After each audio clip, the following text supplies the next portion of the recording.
Hey everybody, and welcome to another RCT2 review. Today we're looking at Hyatt's Northwest Adventures by RCT Northwest. It's actually a little surprising that we've gotten this far on the channel without doing a park by RCT Northwest yet, who had some pretty iconic parks back in the early 2000s.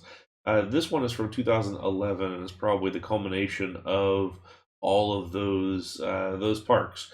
So this was part of a multi-map project. This is the second round of multi-map projects. There was a Marriott project, and now there's a Hyatt project that had resorts and golf courses and racetracks and parking decks and multiple theme parks, all in a way that tied together into maps that would tie together if you took the screenshot of the whole thing and stitched them together.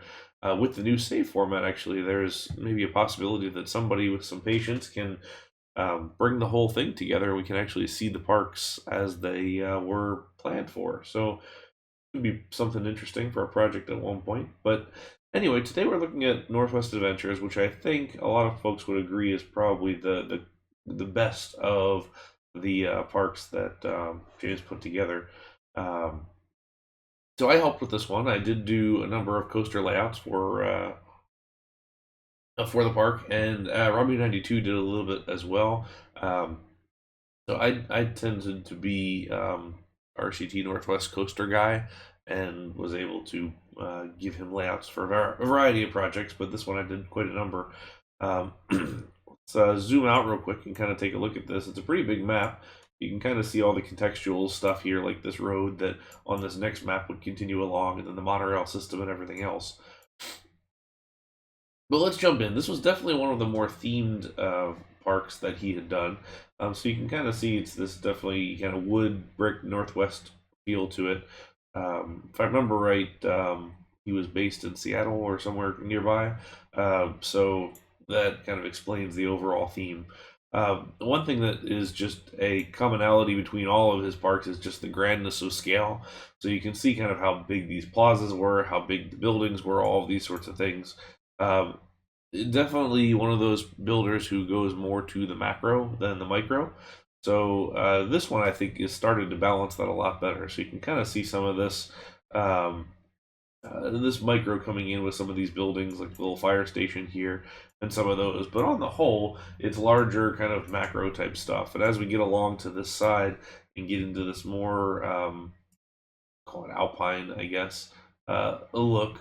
We've got some really nice structures and everything, but kind of repeating, and some big roof area and things like that. Here's a gigantic roof area on this side. Bumper cars, some food stalls in here, um, and a nice little plaza with this ride in the middle. But we will continue across and get to our first of the coasters. So this is Leavenworth. This one is a coaster inspired by Voyage. Actually, let's pick it up here. Coming to the upper side. So this is one that I did. James had asked me for a Voyage or a long out and back wooden coaster. So I said, why not do Voyage? So I tried to adjust the terrain to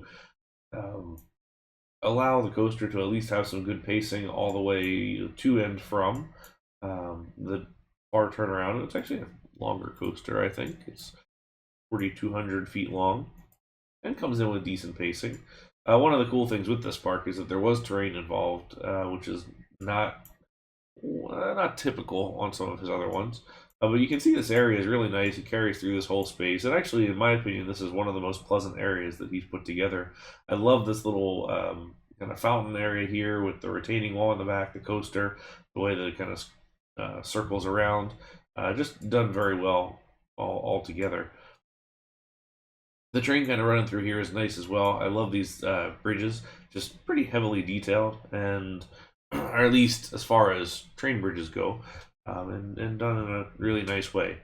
There's a cable car here that crosses over to the other side of the map, so it's all sort of tagged around this kind of main park here. I guess this is meant to be Mount Rainier, perhaps. I guess so, because we have our powered coaster here called Mount Rainier Express, which struggling a little bit to get up that hill. But let's get to that in a minute. So if you come up the center, turn around, you've got that climb up to the space here. And there is actually a midpoint chairlift station, which is cool because I rarely see people use those. Usually it's one to the other, but we had a midpoint here. On this side, we've got a drop tower, and we have an inverted coaster called Yakima, which has a really pretty theme with this apple orchard. So kind of in and out of the various orchards, and the coaster kind of works its way around that as well. Nice red barn theme with the white trim, just looks very nice overall. So this one is a Nemesis inspired layout, also one that I had done.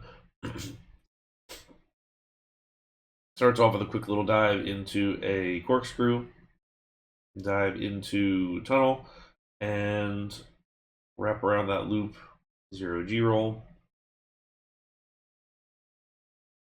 down into the loop, cross underneath the lift hill, and then final corkscrew into final helix and the brakes. I was really proud of this layout. This is probably one of my favorites for his series. Okay, well, up here to the middle that we were looking at earlier, we've got this powered coaster that's pretty substantial. Actually, let's get rid of the scenery, and you can see it's a long one, longer than most powered coasters tend to be, but we wanted something that wrapped around on both sides and then came back. And you don't see powered coasters very often in this game, so it's kind of nice to see. We won't watch the whole thing just because there's, slows down through a little bit of that just based on kind of how the nature of the powered coasters are. All right, let's continue down to this side, and we get to another area. This is Mount Baker, and the architecture gets a little simplified here, I think, with sort of this gray and purple accents, but it definitely covers the whole space and tells you exactly what you're looking at. All these things are related to this particular coaster. So this is a B&M hypercoaster. Little mini hypercoaster, I guess, sort of inspired by Hollywood Dream, as far as the lack of kind of big hills go. Nice turnaround underneath the railroad. Big floater hill here. And those two diagonal hills kind of working its way out to this twisted turnaround. So again, trying to use terrain to keep the thing low. And then coming back into the brakes. So always super high capacity stuff for RCT Northwest. Nice details as far as the transfer tracks go and all sorts of things like that. So always something good to expect as far as that goes. As we come around the back side of this area here, we have this monster truck ride here. So this is Bigfoot Monster Trucks. Pretty simplified, but I do like it. It was sort of a unique kind of ride that you wouldn't expect in his parks. And to a second wooden coaster on the back side here. So this is Timberhawk, a GCI coaster, kind of inspired by wood coaster up at Night Valley in Shenzhen, China. At least as far as the first drop and everything goes. So this is another one of mine, not necessarily my favorite.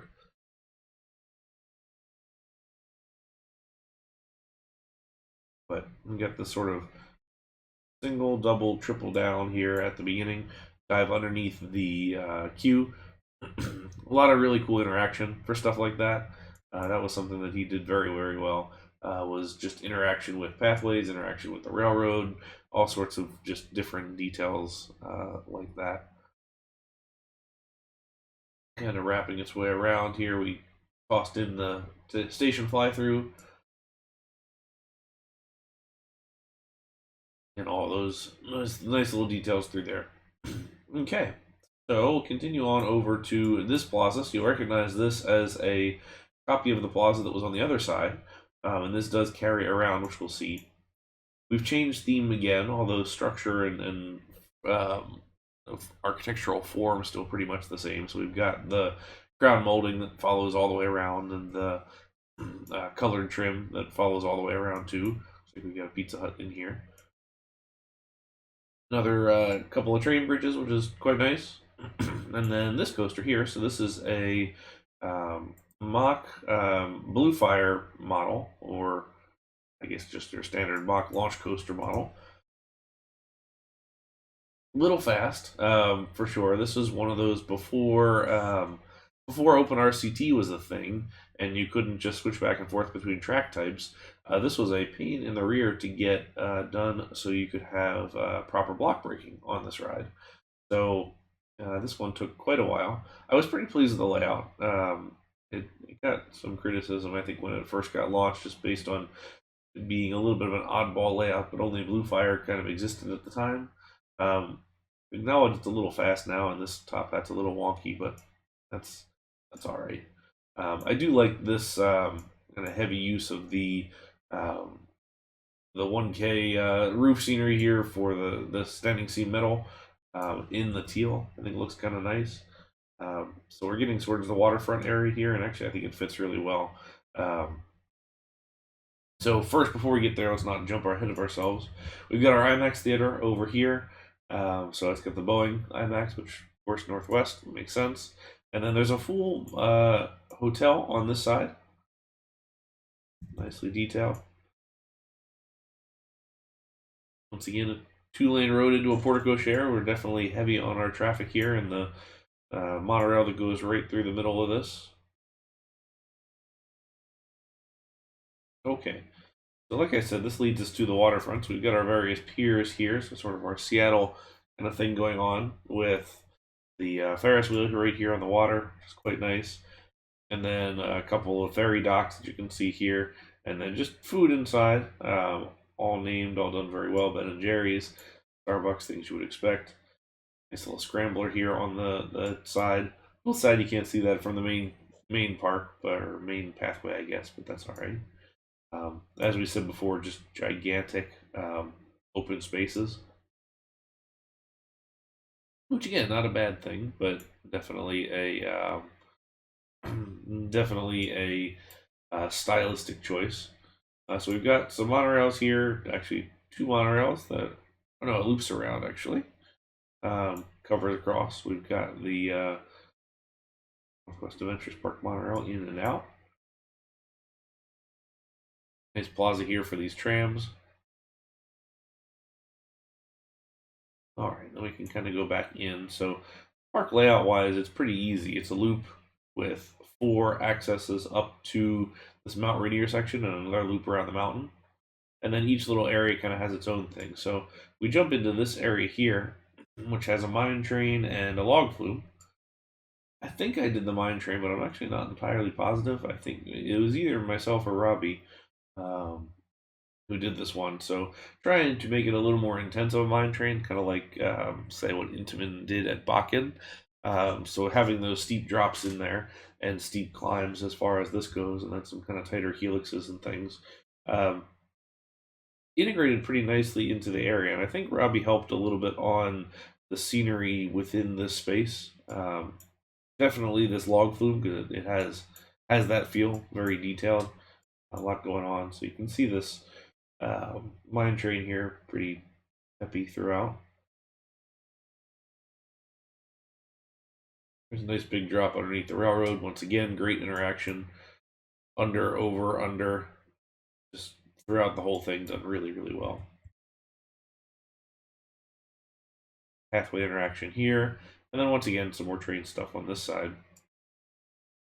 I mentioned that log flume earlier, so here you can see it's actually packed in there pretty tightly.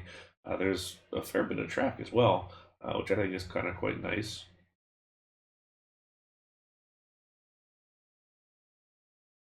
And then out on the other side here, we have a little bit of a, I'm not going to call it a kids area, but some kids rides. We've got the coaster here, which was borrowed from my Watkins Woods park. Maybe I should have given a better kids coaster, because that's probably not my finest effort, but nonetheless, not too bad. Not a little air um, balloons, and for a little balloon race, I guess, called hot air. And then all of our back of house, we've got our trains here, pretty substantial space for that, and just everything done here pretty well. So that is actually the whole park. And take our whole tour around the thing. So pretty substantial.